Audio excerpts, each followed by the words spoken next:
आज हमारे साथ में एक बहुत ही स्पेशल गेस्ट है, उनका नाम है श्वेताब गांगवार। ये एक पॉपुलर यूट्यूबर है और एक ऑथर है, लेकिन आज ये एक बहुत बड़ी प्रॉब्लम में है जिसकी वजह से हमारी टीम ने इनको इन्वाइट किया है। प्रॉब्लम ये है कि एक 26 साल का लड़का है जिसको मैं प्यार से छोटी बच्ची बोलता हूँ। उसने ना सिर्फ मुझ पर बल्कि इन पर भी 2 करोड़ का केस फाइल किया है और आज की डेट में ये इमोशनली और फाइनेंशियली इस कंडीशन में नहीं है कि उस केस को अकेले लड़ सके, इसलिए इनको हमारे सबके सपोर्ट की जरूरत है। तो श्वेताब, अब मैं आपसे समझना चाहूंगा कि ऐसा क्या हो गया कि एक टाइम पर जिस इंसान को आप अपना छोटा भाई बोलते थे, आज वो इंसान आपको बर्बाद करना चाहता है। भाई था, जो भी था, लाइक ये तो like that's how we started. Basically हमारा करियर जो भी स्टार्ट हुआ है वो ऐसे ही स्टार्ट हुआ है। आप उसको कैसे मिले थे, कैसे जानते हैं उसको? ओके, जब 500 आई थिंक इसके सब्सक्राइबर्स थे, अपेरेंटली मुझे भी पता चला कि इसके 500 सब्सक्राइबर्स थे कि जब मैंने रीच आउट किया तो he was making videos on me, he made a video on me. उसमें भी इसके रिएक्शन काफ़ी ब्रैश थे, काफ़ी एटीट्यूड था, जो भी था। बट मेरे को एक पता नहीं क्यों बचपन नहीं बोलूँगा, जब मेरा यूट्यूब करियर जितना भी चला है उसमें एक हल्की सी एक चुल टाइप रही है कि छोटा कोई क्रिएटर है और अगर मुझे उसका कंटेंट अच्छा लग रहा है तो मैं या तो पूरा सेपरेट वीडियो ही बना लेता हूँ, या मैं पॉडकास्ट में बुला लेता हूँ, या मैं होता है कि हेल्प करो यार। और वो कॉमेडियन भी हो सकता है। ये मैं एक सलील जामदार क्रिएटर था। सलील जामदार ने एक बहुत बढ़िया वीडियो बनाया था सेलिब्रिटी कल्चर पे। उसने सटायर या पैरोडी बनाई उसने, मेरे को बहुत अच्छा लगा। उसका 2 लाख या 3 लाख समथिंग व्यूज़ थे, उस पर जाके वो रुक गया।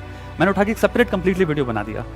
एंड वो वीडियो जस्ट, मैं नहीं कह रहा मेरा वीडियो बहुत बड़ी चीज़ थी, बट उसकी वजह से उसको एक और पुश मिल गया, एक और लाइफ मिल गई उस वीडियो को। वो वीडियो बहुत तगड़ी तरह से वो गया। सलील और मैं आज लाइक हम लोग हमेशा से ही उस वीडियो के बाद तो बहुत क्लोज फ्रेंड्स हो गए। वो बात हमेशा वो भी कहता है कि उसने पंप दिया था मेरे को बहुत ज़बरदस्त। इसके अलावा साइमन सेज एक चैनल है, मैंने अपना पूरा एक डेडिकेटेड वीडियो बनाया था कि इस चैनल को सब्सक्राइब करो कुल मिला के। एंड इनकी कॉमेडी बढ़िया है, ये पंचअप कर रहे हैं, ये सटायर कर रहे हैं, ये आवाज़ भी उठा रहे हैं सही चीज़ों के लिए। तो वही था मेरा, शायद प्रखर का मेरे को वो वीडियो देखा होगा और मैंने इसको रीच आउट कर डाला। इवन तो इसका वीडियो एक्चुअली में काफ़ी रूट था जो मेरे पे बनाया था, बट मेरे को सबसे फ़र्क नहीं पड़ता।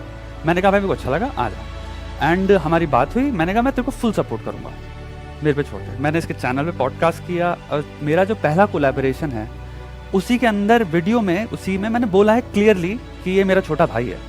लाइक मैं क्लेम कर रहा हूँ ये मेरा छोटा भाई है और इसको जितना मैं मतलब अगर मेरे होता ना दिल से, आप कितनी हेल्प कर सकते हो किसी की, मतलब इससे ज़्यादा और तगड़ा एसोसिएशन क्या ड्रॉ कर सकता हूँ, कुछ नहीं। तो मैंने कहा भाई मेरा छोटा भाई है, जितने भी मेरी ऑडियंस जो देख सकती है, आप कोई भी मन में 1-2% भी मत समझो कि एक कोलैबोरेशन हो रहा है कोई यूट्यूब या समथिंग। दिस इज पर्सनल, इसको सब्सक्राइब करो, सपोर्ट करो। मैं सच बताऊं इस वक्त I don't know who this person is, I have no idea, because जो चीज़ें like if I have ideas वो फिर बोलने लायक नहीं है, मतलब अच्छे नहीं हैं। तो obviously for very obvious reasons वो अच्छे नहीं हैं, तो वही है। एंड आई डोंट नो, मेरे को काफ़ी शॉक हुआ हूँ मैं।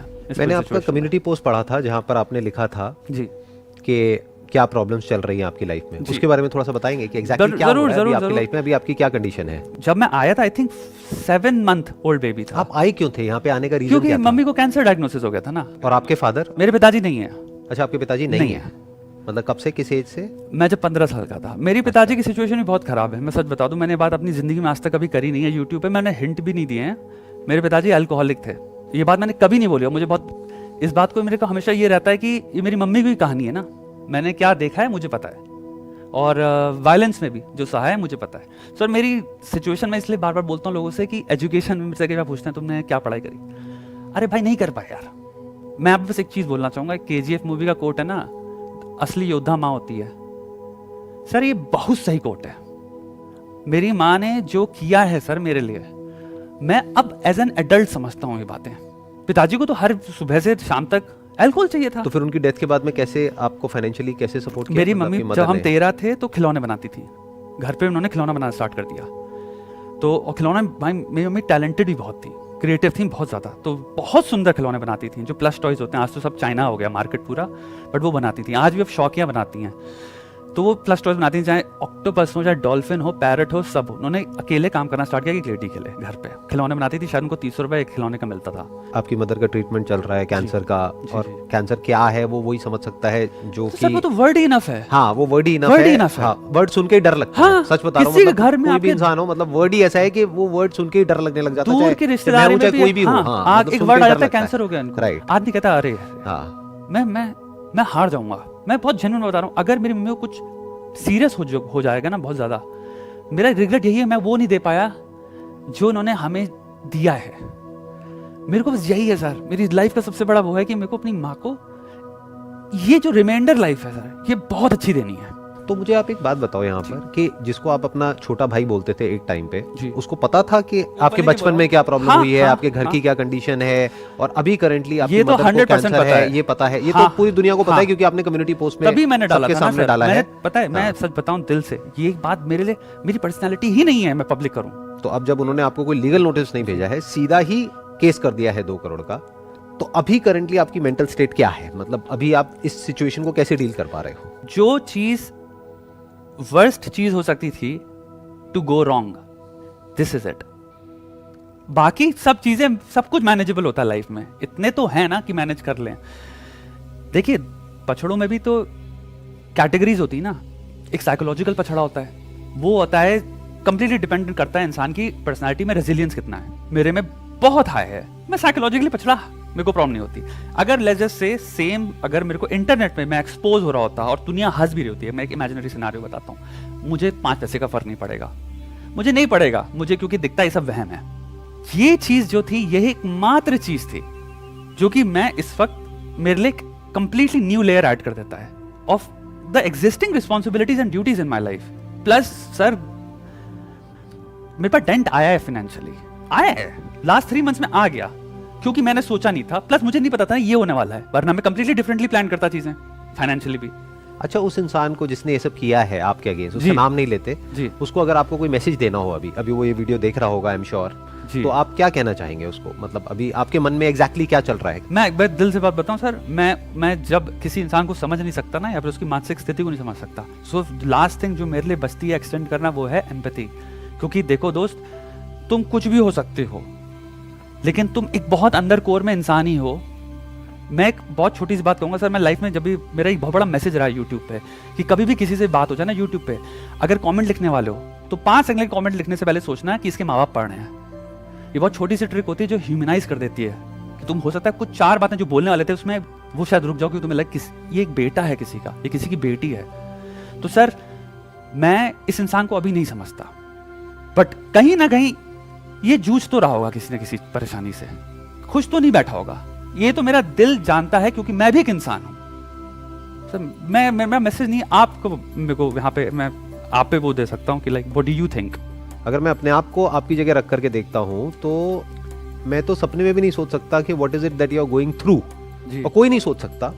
और मैं सच बता रहा हूँ, ये सारी कंट्रोवर्सी शुरू आपके और मेरे से ही हुई थी, जहाँ से पूरी दुनिया को पता है कहाँ से हुई थी, और 2 दिन में खत्म भी हो गई थी। और क्या, और मैं ये कह रहा हूँ, चलो एक बार को मान लेते हैं अगर हमारी कंट्रोवर्सी खत्म नहीं भी हुई है किसी वजह से, आप मेरे सबसे बड़े दुश्मन हो दुनिया के, लेकिन ये जो अभी आपने बताया है, जो भी आपके साथ में चल रहा है, जो भी आपका बैकग्राउंड है या जो भी कुछ है, उसके बाद में मेरे को नहीं लगता कि मैं या कोई भी इंसान जिसके अंदर थोड़ा सा भी कंपैशन है, थोड़ी सी भी इंसानियत है, वो आपके अगेंस्ट ऐसा कुछ करने की सोच भी सकता है। करना तो बहुत दूर की बात है। उसने जो भी किया उसके बाद मैंने माफी मांग ली पब्लिक में, 1 बार मांगी, 2 बार मांगी, 1 बार प्राइवेटली भी मांगी। मेरे को बता दो आज तक पूरी दुनिया में यूट्यूब की हिस्ट्री में कोई ऐसा क्रिएटर हो जिसके 2 करोड़ से ज्यादा सब्सक्राइबर्स हो और उसने ओपनली पब्लिक में आकर के माफी मांगी हो किसी ऐसे क्रिएटर से जिसके के 1.5 लाख सब्सक्राइबर्स है? दिखा दो मेरे को, एक भी एग्जांपल दिखा दो। क्यों माफी मांगी? क्योंकि मेरे दिमाग में यही था कि यार 26 साल का है, मतलब इसके आगे पूरी इसकी लाइफ पड़ी है, क्या करना है, छोड़ो ना। मेरे पेरेंट्स ने भी मुझे यही बोला कि क्या करना है ये सब करके, छोड़ो छोड़ो छोड़ो। तो जब छोड़ने वाली बात आई, मैंने कहा ठीक है, माफी मांगने से कोई छोटा तो नहीं हो जाता है ना, तो माफी मांग लेते हैं। मैंने माफी मांगी, बात वहां पे खत्म हो जानी चाहिए थी कायदे से, लेकिन उसके बाद जो उसके ट्वीट्स हैं वो जाकर के पढ़ लो, उसको बोलते हैं डेफेमेशन। और सिर्फ इतना ही नहीं, हमारी लीगल टीम में एक जूनियर लॉयर हैं, उनसे एक टाइपिंग मिस्टेक हो गई, उसका भी उसने मजाक बना दिया। मुझे नहीं पता वो उस लॉयर का मजाक उड़ा रहा था या कोर्ट का मजाक उड़ा रहा था पब्लिकली। फिर जाकर के जो हमारी लीगल टीम है उन्होंने कहा कि एक लीगल नोटिस भेजना तो बनता है।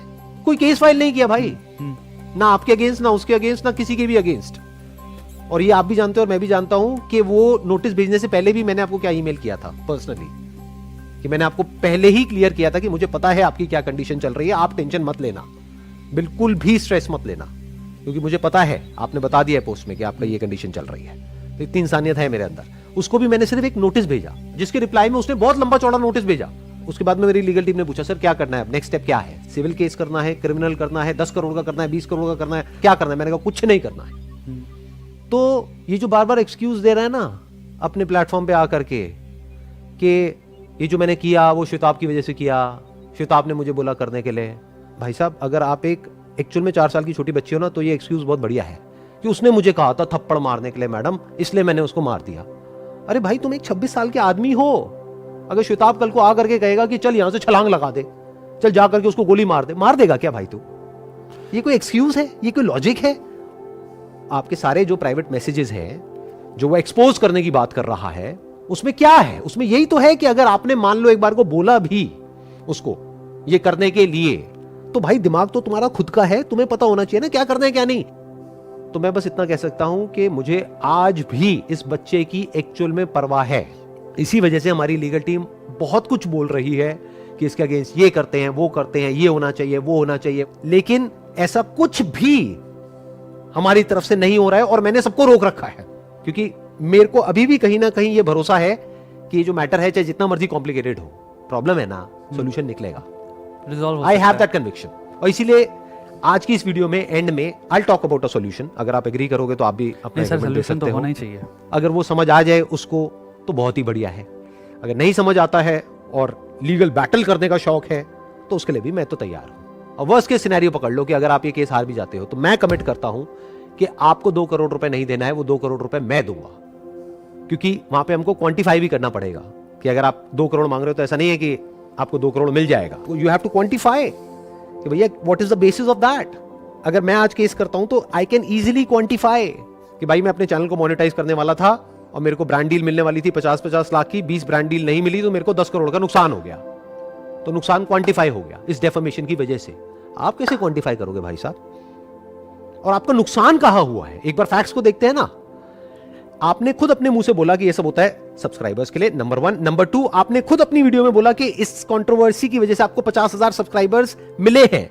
नंबर 3, जो भी वीडियोस इन्होंने बनाई है जहां पे मेरा नाम यूज किया है या मेरी फोटोग्राफ्स यूज करी है या मेरे बारे में है, उन सब के ऊपर अगर आप कलेक्टिव व्यूज देखोगे तो मिलियंस में है, जितने अगर आप इसकी 50 वीडियोस कंबाइन कर लो तब भी नहीं है। तो नुकसान कहां हुआ है भाई साहब? आपको तो प्रॉफिट हुआ है। कायदे से तो आपको 2 करोड़ रुपए मुझे देना चाहिए। 2 करोड़ रुपए मांग किस बात कर रहे हो? मेरे माइंड में इसका एक सोल्यूशन है, आप बताना अगर आपको ठीक लग रहा है तो, कि आपने हमारे ऊपर केस किया है तो आप हमारी ये वीडियोस हटवाना चाहते हो, तो कोई बात नहीं, हम अपनी वीडियोस हटाने के लिए तैयार हैं। आई थिंक आप भी हटाने के लिए तैयार हो। मेरे को काम करना है, आप भी हटा दोगे तो हम अपनी सारी वीडियोस हटा देंगे, सारे पोस्ट हटा देंगे। आप भी भाई साहब अपनी सारी जो वीडियोस हैं और जो सारे पोस्ट हैं वो हटा दीजिए, इस केस को विड्रॉ करिए।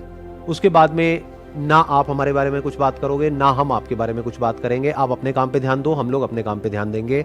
उसके बाद में अगर आप अपना काम अच्छे से करते हो तो हो सकता है फ्यूचर में हमारी टीम आपको इनवाइट करेगी यहाँ पर आने के लिए, और फिर हम साथ में बैठेंगे, बात करेंगे, पुरानी बातों को भूल करके, ऑडियंस को क्लियर करके कि हमारी पास में जो भी मिसअंडरस्टैंडिंग्स थी वो सब क्लियर हो गई है। एक नए सिरे से एक नई शुरुआत करेंगे, बशर्ते कि आपका भी माइंड सॉल्यूशन ओरिएंटेड है। यूट्यूब को देखो एक फैमिली की तरह, जैसे एक परिवार होता है, उसमें बहुत सारे मेंबर्स होते हैं, आपस में लड़ाई झगड़ा भी हो जाता है, लेकिन जो रहता है घर के अंदर ही रहता है। ऑफ कोर्स पूरी बड़ी बड़ी इंडस्ट्रियां बैठी हैं कल, जिसके पे आज यूट्यूब में क्रिएटर्स बोल पाते हैं। बहुत बड़ी बड़ी इंडस्ट्रीज हैं, बहुत सारे एड्स होते हैं जिनको लेके हम लोग बोल पाते हैं कि ये गलत है। बहुत सारे ट्रेलर्स होते हैं, बहुत सारे एडवर्टीजमेंट्स होते हैं, बहुत सारी एक्शंस होते हैं, बहुत सारे बड़े बड़े लोगों के, बड़े बड़े जो असली में बड़े हैं सर। तो अगर वो ये देखते हैं कि एक क्रिएटर के अगेंस्ट जो कि इतनी बुरी कंडीशन में है, उसके अगेंस्ट केस हो रहा है, क्यों? क्योंकि आपकी जो फैमिली है वो बहुत ही पावरफुल है या बहुत ही पैसे वाले हैं और वो छोटे क्रिएटर को दबा सकते हैं और कोई क्रिएटर उसकी हेल्प करने के लिए नहीं आ रहा है, ना पब्लिक कुछ कह रही है, तो मुझे ये बता दो उसके बाद में कौन रोकेगा किसी भी बॉलीवुड सेलिब्रिटी को या किसी भी कॉर्पोरेट को हर बात पे केस करने से? मेरी आप सबसे हाथ जोड़ करके रिक्वेस्ट है, जितने भी YouTube के क्रिएटर्स हैं, अरे भाई साहब इनके साथ में खड़े हो जाओ, क्योंकि अगर आज आप खड़े नहीं हुए तो कल आपके साथ में कोई खड़ा नहीं होगा। कोई भी आकर के आपके अगेंस्ट केस करेगा, ना आपके साथ में पब्लिक खड़ी होगी, ना आपके साथ में कोई क्रिएटर खड़ा होगा। आप चाहे एक यूट्यूबर हो, चाहे छोटे हो, चाहे बड़े हो, चाहे ऑडियंस हो, अपनी आवाज उठाओ, वक्त आ गया है। अगर आज चुप रहे तो कल आपके लिए कोई आवाज नहीं उठाएगा।